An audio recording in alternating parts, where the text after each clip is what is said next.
नमस्कार दोस्तों, online YouTube channel पर आपका स्वागत है। दोस्तों, आज हम लोग चर्चा करेंगे जो भारत में जो वन है उनके बारे में चर्चा करेंगे। सबसे पहले तो हम लोग बात करते हैं कि वन और वनस्पति में क्या अंतर है। तो वनस्पति मतलब समान किस्म के पेड़ पौधे अगर कहीं पर उगे हुए हैं प्राकृतिक रूप से तो वो वनस्पति है, लेकिन अगर उनमें विविधता है तो फिर उनको वनों के अंतर्गत शामिल किया जाता है। दोस्तों, भारत के अंतर्गत भारत की पहली वन नीति जो है वो अंग्रेजों के समय बनाई गई थी 1894 के अंतर्गत।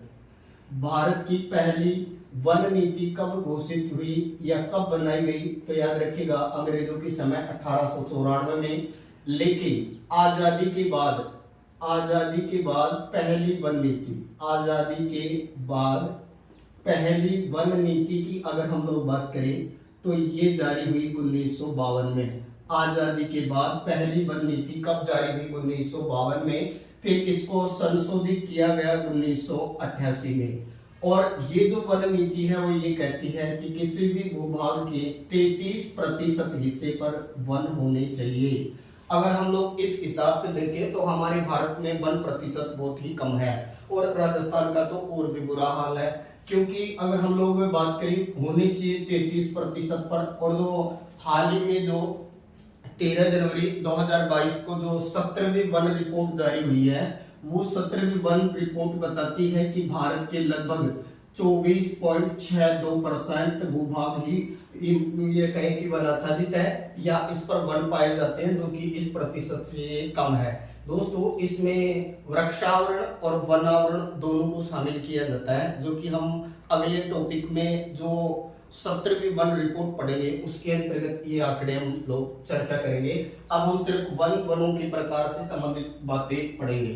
तो दोस्तों, भारत के अंतर्गत अगर हम लोग बात करें कि जो सर्वाधिक वन है भारत में, ये सर्वाधिक वन मध्य प्रदेश में है। भारत के जिस राज्य में सर्वाधिक वन है वो राज्य है मध्य प्रदेश। मध्य प्रदेश राज्य में सर्वाधिक वन है। और याद रखिएगा, सबसे कम वनों की अगर हम लोग बात करें तो एक तो प्रश्न बन गया, भारत में सर्वाधिक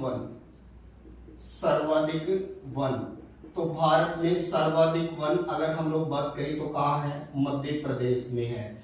और सबसे कम वन जो है वो है हरियाणा में। दोस्तों, सबसे कम हरियाणा में है और सर्वाधिक मध्य प्रदेश में है। लेकिन अगर हम लोग बात करें प्रतिशत के आधार पर या बात करें अनुपात के आधार पर, प्रतिशत या अनुपात के आधार पर बात करें तो सर्वाधिक वनों वाला कौन हो जाएगा दोस्तों? मिजोरम।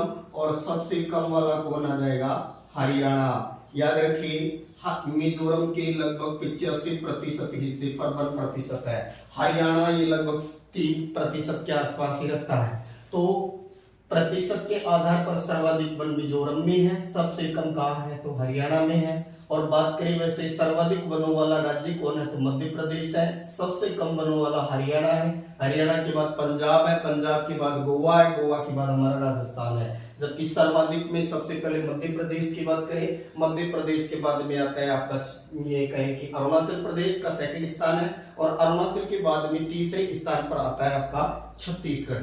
तो दोस्तों, ये कहें कि भारत में सर्वाधिक वनों वाला राज्य मध्य प्रदेश है, जबकि प्रतिशत के आधार पर सर्वाधिक मिजोरम में है। एक बात और ध्यान रखना दोस्तों, जिन राज्यों में वन प्रतिशत ज्यादा है उन राज्यों में जनजातियों का प्रतिशत भी ज्यादा होगा। याद रखिएगा, जहां वन ज्यादा होंगे वहां जनजातियां भी ज्यादा होंगी। इसलिए याद रखना, सर्वाधिक जनजातियां भारत में मध्य प्रदेश में है, प्रतिशत के आधार पर मिजोरम में है। तो जहां वन ज्यादा होंगी वहां उन पर आश्रित जो जनजातियां हैं वो भी अधिक होंगी। इसलिए सर्वाधिक जनजातियां कहाँ हैं? तो याद रखिएगा मध्य प्रदेश में ही है। सर्वाधिक अगर केंद्र शासित प्रदेश की अगर हम लोग बात करें वनों की, तो सबसे ज्यादा वनों वाला लक्षद्वीप है। दोस्तों याद रखिएगा, सर्वाधिक वनों वाला लक्षद्वीप को माना जाता है। अब हम लोग बात करते हैं कि जो हमारी जो यहाँ जो वन है, इन वनों को बांटने का आधार क्या है और किस प्रकार से इनका वर्गीकरण किया गया है। और बात करें कि ये जो वर्गीकरण है वो किस आधार पर किया गया है, तो सबसे पहले हम बात करते हैं संवैधानिक आधार पर। संवैधानिक आधार पर। तो संवैधानिक आधार पर 3 प्रकार के वन माने गए हैं दोस्तों। पहले हैं जिनको नाम दिया है राजकीय वन, दूसरे जिनको कहा गया है सामुदायिक वन, सामुदायिक वन या इन्हें ही दूसरा नाम दिया गया है वाणिज्यिक वन, और तीसरा प्रकार जो इसमें आता है उसको नाम दिया है निजी वन। तो दोस्तों ये सर्वाधिक हैं, ये लगभग 94% हिस्से पर फैले हुए हैं राजकीय वन। अगर सामुदायिक वन की बात करते हैं तो ये लगभग 5% पर है, और अगर हम लोग निजी की बात करते हैं तो ये लगभग 1% के अंतर्गत आते हैं। दोस्तों उन वनों को राजकीय वन कहा जाता है जिन वनों के जो ये कहें कि सीधे सरकार के अंतर्गत आते हैं, जैसे केंद्र सरकार, राज्य सरकार के अंतर्गत, अर्थात ऐसे वन जिनका रख रखाव ये केंद्र या राज्य सरकार करती है। इनमें लकड़ी काटने पर और पशु चारण पर रोक होती है, और ये भारत के सर्वाधिक माने गए हैं। 94% वन इसी श्रेणी के हैं, राजकीय वन। तो याद रखिए जो सीधे सरकार के अधीन है उन्हें राजकीय वन कहा है। दूसरे प्रकार के हैं जिनको नाम दिया है सामुदायिक या वाणिज्यिक वन। वे वन दोस्तों जिनके जो किसी समुदाय विशेष के अधीन होते हैं या जिनका व्यापारिक महत्व के अधीन होते हैं, इन वनों के अंतर्गत एक विशेषता ये होती है, सामान्यतः इनमें भी लकड़ी काटने पर, पशु चारण पर रोक होती है, लेकिन सरकार से अनुमति लेकर के सामुदायिक वनों के अंतर्गत लकड़ी काटी जा सकती है, पशु चारण किया जा सकता है। तो सरकार की अनुमति की जरूरत होती है। इसके अंतर्गत इन वनों को नाम दिया है सामुदायिक वन, और ये नगर पालिका, नगर निगम, नगर बोर्ड इनके अधीन होते हैं। तीसरे प्रकार के वन है वो है निजी वन, और निजी वन इन पर व्यक्ति विशेष का अधिकार होता है, इनका कोई वर्गीकरण नहीं किया गया है। और याद रखिएगा ये जो है ये व्यक्ति विशेष के अधीन होते हैं, और ये लगभग 1% है। तो संवैधानिक आधार पर वनों को 3 भागों में बंटा है भारत के, राजकीय वन, सामुदायिक वन, निजी वन। सर्वाधिक राजकीय है, उससे कम सामुदायिक है, सबसे कम निजी है। व्यक्ति विशेष के अधीन है वो निजी है, समुदाय विशेष के अधीन है वो सामुदायिक है, और जो सरकार के अधीन है वो राजकीय वन है। इसके नेक्स्ट दोस्तों वनों का अगला वर्गीकरण हम करेंगे वैधानिक आधार पर या प्रशासनिक आधार पर। वैधानिक आधार पर या प्रशासनिक आधार पर हम लोग बात करते हैं। इसमें भी सेम ऐसा ही पैटर्न है, कुछ इस तरह से मिलता जुलता। तो सबसे पहले इनके अंतर्गत है वर्गीकरण का आधार क्या लिया है, तो याद रखिएगा वैधानिक आधार पर, वैधानिक आधार पर या प्रशासनिक आधार पर। वैधानिक आधार पर या प्रशासनिक आधार पर ब्रिटिश काल के अकॉर्डिंग ये बांटा गया। इसके अंतर्गत भी 3 प्रकार के वन माने गए। पहले जिनको नाम दिया है आरक्षित वन, या इन्हें ही बोलते हैं सुरक्षित वन। दूसरे जो होते हैं इनको नाम दिया है संरक्षित वन, या इन्हें ही बोलते हैं रक्षित वन। और नेक्स्ट आ जाता है वो है अवर्गीकृत वन। अवर्गीकृत वन, आप ध्यान दीजिए दोस्तों, आरक्षित या सुरक्षित वन ये भारत में सर्वाधिक हैं। ये 53% भूभाग पर फैले हुए हैं। इनमें लकड़ी काटना, पशुचारण पर रोक मानी गई है। ये आरक्षित या सुरक्षित रखे गए हैं। दूसरे जो वन है वो है संरक्षित या रक्षित वन। और दोस्तों संरक्षित या रक्षित वन है ये कुल वनों का लगभग 29% इसके अंतर्गत है। और अवर्गीकृत वन इनके अंतर्गत पशुचारण पर और पेड़ पौधे की काटने पर कोई रोक टोक नहीं होती है, और ये वन है 18%। तो याद रखिएगा अवर्गीकृत वन 18% है। इसके नेक्स्ट बात करें हम लोग संरक्षित या रक्षित, ये 29% है। आरक्षित या सुरक्षित वन है वो 53% के आधार पर बांटे गए हैं। तो वैधानिक या प्रशासनिक आधार पर हमने वर्गीकरण किया आरक्षित या सुरक्षित वन जो 53% है, संरक्षित या रक्षित वन जो 29% है, और अवर्गीकृत वन ये 18% है। दोस्तों ये वैधानिक या प्रशासनिक आधार पर बांटा गया है। इससे पहले हमने संवैधानिक आधार पर पढ़े थे राजकीय, सामुदायिक, निजी। ये है वैधानिक आधार पर, आरक्षित, संरक्षित और अवर्गीकृत। इसके नेक्स्ट दोस्तों अब अगला वर्गीकरण है वो है व्यापार के आधार पर। तो व्यापार के आधार पर अगर हम लोग वनों का वर्गीकरण अगर हम लोग करते हैं तो व्यापार के आधार पर दो प्रकार के होते हैं। एक को तो हम लोग नाम दे देते हैं जिनका व्यापार का महत्व होता है विपणन, अर्थात व्यापार के आधार पर दो प्रकार के वन माने गए हैं। भारत में दो प्रकार के वन रखे गए हैं, माने गए हैं। इनके अंतर्गत नंबर 1 जिसको नाम दिया है विपणन वन और दूसरे हैं इनको बोलते हैं अविपणन वन। दोस्तों अविपणन वन ये ऊंचाई पर पाए जाते हैं, सामान्यतः पहाड़ी वगैरह के अंतर्गत इनका व्यापारिक महत्व कम होता है। और जो विपणन वन है ये मैदानी क्षेत्र के अंतर्गत पाए जाते हैं। तो जो ऊंचाई पर पर्वतों के अंतर्गत पाए जाते हैं उनको नाम दिया है अविपणन वन और जो मैदानी क्षेत्र के अंतर्गत पाए जाते हैं उनको नाम दिया है विपणन वन। तो व्यापार के आधार पर भी वनों की दो प्रकार है। अगला वर्गीकरण है वो है गठन या बनावट के आधार पर और इस आधार पर दो माने हैं शंकुधारी और चौड़ी पत्ती वाले। गठन के आधार पर दो होते हैं शंकुधारी और चौड़ी पत्ती वाले। तो शंकुधारी और चौड़ी पत्ती वाले ये गठन के आधार पर है। बात करें शंकुधारी जो है ये हमारे हिमालय क्षेत्र के अंतर्गत मिलते हैं।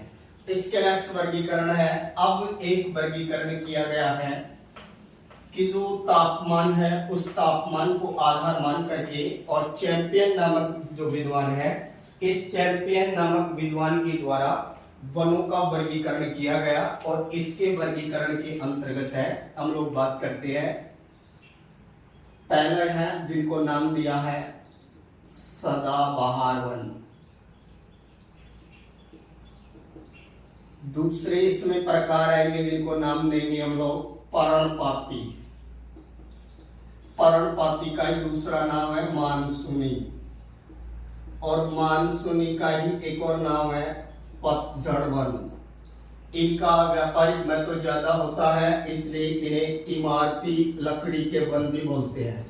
इमारती लकड़ी वाले वनों के तौर पर भी इनको जाना जाता है। इसके नेक्स्ट बात करें दोस्तों फिर अगला वर्गीकरण। तो हम लोग सबसे पहले एक एक के साथ में पढ़ते हैं तो एक एक को ही हम लोग यहाँ से लेते हैं। सबसे पहले सदाबहार वन, उष्णकटिबंधीय सदाबहार वन। दोस्तों ये वन वहां पर पाए जाते हैं जहां वर्षा 200 सेमी से अधिक होती है। ये कहे कि उष्णकटिबंधीय सदाबहार वन उस क्षेत्र में पाए जाते हैं जहां वर्षा 200 सेमी से अधिक होती है और ये वन बहुत ज्यादा क्या होती हैं सघन होती हैं। और याद रखिए अपनी सघनता के कारण ही इनमें पेड़ पौधों की भी विविधता होती है। इनमें पेड़ पौधों की विविधता होती है तो ये पेड़ पौधों की विविधता के कारण इनमें अलग अलग ऋतु में पतझड़ आता है। अलग अलग ऋतु में ये अपनी पत्तियां गिराते हैं इसीलिए सदा हरे भरे नजर आते हैं, इसलिए नाम रखा गया है सदाबहार वन। ये वन सघन होते हैं और इनमें पेड़ पौधों की विविधता होती है। ये जो वन इतने सघन होते हैं इनमें सर्वाधिक लंबे वृक्ष पाए जाते हैं। सामान्यतः 45 से लेकर के और 60 मीटर तक की ऊंचाई वाले वृक्ष जो हैं वो इन्हीं वनों में मिलते हैं। सर्वाधिक ऊंचे वन भी सदाबहार ही हैं। 200 सेमी से अधिक वर्षा वाले क्षेत्र में पाए जाते हैं। इनमें विविधता होती है, एक साथ पत्तियां नहीं गिराते हैं इसलिए सदा हरे भरे नजर आते हैं। 45 से 60 मीटर तक ऊंचाई वाले इसमें वृक्ष पाए जाते हैं। और दोस्तों याद रखिए ये इतने सघन होते हैं कि सूर्य की धूप जमीन तक नहीं पहुंच पाती है। और इन वनों की अगर हम लोग बात करते हैं तो ये वन कहाँ कहाँ मिलते हैं भारत में। तो भारत का ये जो उत्तरी पूर्वी पार्ट है जैसे शिलोंग का पठारी क्षेत्र है उत्तरी पूर्वी पार्ट, इसके अलावा अंडमान निकोबार वाला जो हिस्सा है इसके अंतर्गत ये पाए जाते हैं। तो उत्तरी पूर्वी भारत 1, अंडमान निकोबार 2, हिमालय का तराई प्रदेश 3 और याद रखिए पश्चिमी घाट का पश्चिमी तटीय मैदानी क्षेत्र। तो ये 4 जगह पर ये पाए जाते हैं ये वन। याद रखिए सदाबहार वन कहाँ कहाँ मिलेंगे, पश्चिमी घाट के पश्चिमी तटीय मैदान में, अंडमान निकोबार में, पश्चिमी घाट का पश्चिमी तटीय मैदान, अंडमान निकोबार, हिमालय का तराई प्रदेश और उत्तरी पूर्वी भारत के अंतर्गत इन वनों का विस्तार है। दोस्तों इनके अंतर्गत है मुख्य रूप से जो पाए जाते हैं, इनमें जैसे मान लीजिए सिनकोना है, बांस है, महोगनी है, रबर है, आर्किड है, नारियल है, इस तरह के वृक्ष इसके अंतर्गत पाए जाते हैं। नारियल, आर्किड, महोगनी, बेंत है, बांस है, इस तरह के वृक्ष इसके अंतर्गत पाए जाते हैं।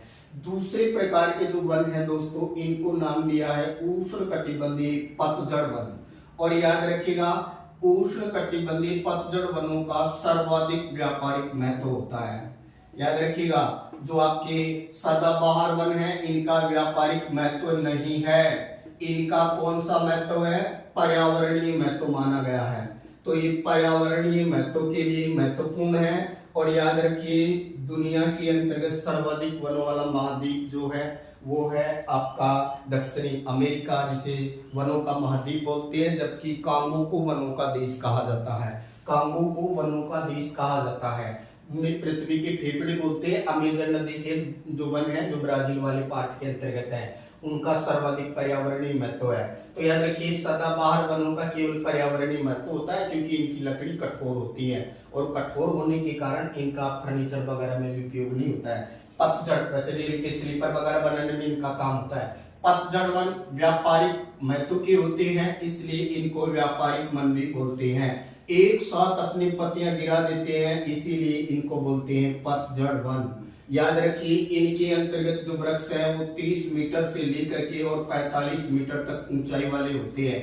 इनके अंतर्गत मुख्य रूप से जैसे आम है, शीशम है, आम वगैरह, शीशम है, चंदन है, टीक है, साल है, सागवान है, इस तरह की इमारती वनस्पति इनके अंतर्गत पाई जाती है। यानी इमारती जो वनस्पति लकड़ी जो है वो इन वनों के अंतर्गत पाई जाती है, और मानसून से पूर्व एक साथ ही अपनी पत्तियां गिरा देते हैं, इसलिए इनका नाम ही पतझड़ रखा है। ये वन वहां मिलेंगे दोस्तों जहां वर्षा 100 सेमी से ज्यादा होती है और 200 सेमी से कम होती है।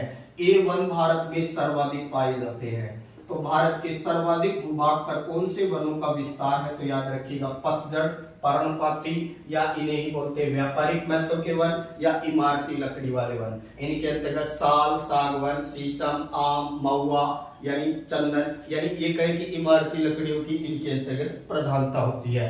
अगला वर्गीकरण, अगर हम लोग वनों की बात करें दोस्तों, तो फिर अगला वर्गीकरण हम लोग करते हैं, वो है पर्वतीय वन। दोस्तों भारत के, वैसे अब हम लोग बात करें कि ये पतझड़ कहाँ कहाँ मिलते हैं, तो पश्चिमी घाट का पूर्वी तटीय जो भाग है यहाँ मिलते हैं। इसके अलावा बात करें कि भारत में सर्वाधिक भूभाग पर 100 से 200 सेमी के आसपास ही वर्षा होती है, तो सर्वाधिक भूभाग पर इसी प्रकार के वन पाए जाते हैं। अगले वन है, इनको नाम दिया है पर्वतीय वन। दोस्तों ये पर्वतीय वन जो है ये भारत में हिमालय क्षेत्र में भी मिलते हैं और पश्चिमी घाट वाले प्रायद्वीपीय क्षेत्र में भी मिलते हैं। तो भारतीय प्रायद्वीपीय वनों को दो भागों में बांटा है। नंबर 1 जिनको नाम दिया है हिमालय वन, और नंबर 2 जिनको नाम दिया है प्रायद्वीपीय पठारी वन। दोस्तों ये जो प्रायद्वीपीय पठारी वन है इनका विस्तार सर्वाधिक पश्चिमी घाट के अंतर्गत है, और पश्चिमी घाट के अंतर्गत इसके आपको पता है 16 डिग्री अक्षांश रेखा पश्चिमी घाट पर्वतमाला को दो भागों में बांटती है, उत्तरी सह्याद्री, दक्षिणी सह्याद्री। तो ये जो उत्तरी सह्याद्री वाला पार्ट है वहां पर इनको बोला जाता है 16 वन। तो याद रखिएगा पर्वतीय वनों को पश्चिमी घाट के अंतर्गत 16 वन के नाम से जाना जाता है। फिर बात करें दोस्तों इन वनों के अंतर्गत इनकी यहाँ सघनता है। इसके जो पठारी जो वन है ये पश्चिमी घाट में सर्वाधिक पाए जाते हैं। दूसरे हिमालय वन, दोस्तों हिमालय में ऊंचाई के साथ साथ वनस्पति में चेंजिंग है। तो याद रखिए हिमालय में 1800 मीटर की ऊंचाई तक तो मिलते हैं उष्ण कटिबंधीय वन, उष्ण कटिबंधीय सदाबहार वन मिलते हैं। फिर इनसे ऊपर चलते हैं हम लोग तो 1800 से और बात करें 3500 मीटर की ऊंचाई तक, 1800 से 3500 मीटर की ऊंचाई तक जो वन मिलते हैं इनको बोलते हैं शीतोष्ण वन, या इन्हीं का दूसरा नाम है कोणधारी वन या टैगा वन बोलते हैं, जिनकी लकड़ी हल्की और मुलायम होती है। 3500 से और हिमालय में 4800 मीटर की ऊंचाई तक वनस्पति पाई जाती है, और हिमालय में सर्वाधिक ऊंचाई पर वन मिलते हैं उन्हें बोलते हैं अल्पाइन वन। तो याद रखिएगा हिमालय में सर्वाधिक ऊंचाई पर अल्पाइन वन पाए जाते हैं जिनमें काई, सहवाल, लीचे, लाइकेन की प्रधानता होती है। और जो 3500 मीटर तक है ये कोणधारी या शीतोष्ण वन मिलते हैं जिन्हें चौड़ी पत्ती वाले वनों के तौर पर जाना जाता है। इनकी पत्तियां नुकीली होती हैं, हल्की होती है, मुलायम होती है लकड़ी, तो इससे कागज की लुगदी वगैरह तैयार की जाती है। सर्वाधिक कोणधारी वन दोस्तों कनाडा में पाए जाते हैं, इसलिए सर्वाधिक कागज उत्पादन भी कनाडा ही करता है, याद रखिएगा। तो हिमालय में 4800 मीटर की ऊंचाई तक वनस्पति मिलती है, इससे ऊपर फिर वनस्पति नहीं मिलती है। तो पर्वतीय वन प्रायद्वीप के पठारी प्रदेश में भी मिलते हैं और हिमालय क्षेत्र के अंतर्गत भी मिलते हैं। इसके नेक्स्ट दोस्तों अब अगला जो वनों का प्रकार जिनको हम नाम दे दे और इनको नाम दे देते हैं थार वाले क्षेत्र के अर्थात मरुस्थलीय वन। क्या बोलेंगे इनको? मरुस्थलीय वन। दोस्तों इन वनों का या इस प्रकार के वनों का विस्तार पंजाब, हरियाणा, राजस्थान, उत्तरी गुजरात, इसके अलावा दक्षिणी भारत में वृष्टि छाया प्रदेश अर्थात जहां 50 सेमी से कम वर्षा होती है वहां पर इन वनों का विस्तार होता है। और इन वनों के अंतर्गत मुख्य रूप से याद रखिएगा झाड़ियों की प्रधानता होती है। 6 से 9 मीटर की ऊंचाई तक की झाड़ियां या वृक्ष इनके अंतर्गत पाए जाते हैं। इनका व्यापारिक महत्व तो नहीं है, इनका जो है वो जलावन में या ईंधन में इनका उपयोग किया जाता है इन वनों का। इनमें झाड़ियों की, कटीली झाड़ियों की प्रधानता होती है। इनके अंतर्गत जैसे ये कहें कि जैसे आपका जो ये कैर वगैरह है, इसके अलावा फोग वगैरह है, इसके अलावा ये कहें कि खजूर वगैरह है, ये मरुस्थलीय वनस्पति के अंतर्गत आते हैं। फिर बात करें दोस्तों ये जो मरुस्थलीय वनस्पति है इसकी कुछ और अनुकूलताएं हैं, जैसे यहाँ मिलने वाले जो वृक्ष है उनकी जड़ें लंबी होंगी, है ना, ताकि भूमि से गहराई से जल का अवशोषण कर सके क्योंकि यह जल की कमी होती है। पत्तियां छोटी होती है, मोटी होती है, कांटों के रूप में होती हैं ताकि पौधे से कम जलवाष्प है वो बाहर निकल पाए।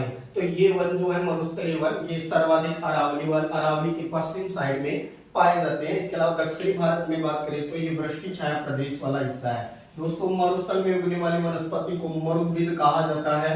और याद रखिए ईश्वरी प्रकाश ने मरुस्थलीय वनस्पति के थार वाली वनस्पति को क्या नाम दिया था? रुक्ष प्रदेश का नाम दिया था ईश्वरी प्रकाश ने।